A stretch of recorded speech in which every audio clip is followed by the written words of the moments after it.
in the absence of a really compelling vision, a vision that is so compelling that it will literally get me out of bed for 28 years straight, human energy naturally always goes to fear.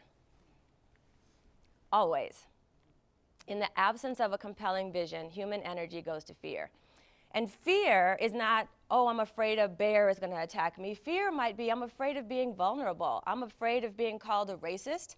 I'm afraid of not knowing exactly the right words to use, right? So that's the kind of fear that a lot of us are talking about.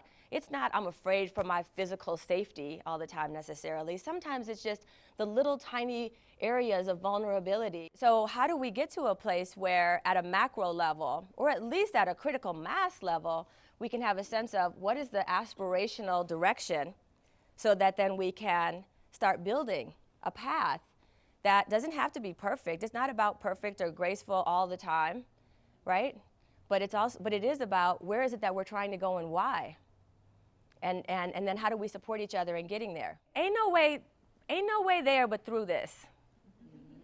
There ain't no way to get where we're trying to go but through. Multicultural teams actually have the ability to have more breakthrough experiences, more innovation and creativity. We always talk about innovation and creativity, but innovation and creativity don't just live with multicultural teams. They live with multicultural teams who have leaders who are culturally proficient.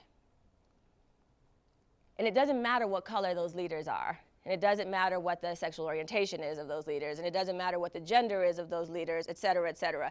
What it matters is that those leaders can see and value the diversity on the team, value the assets that each individual brings and the complementary skills and strengths, and then use them to work together towards something that is greater than any of those individuals could accomplish on their own, right? That's the cultural proficiency that's really necessary for breakthrough performance. So sometimes that means we have to pull apart all these doggone policies and look at them.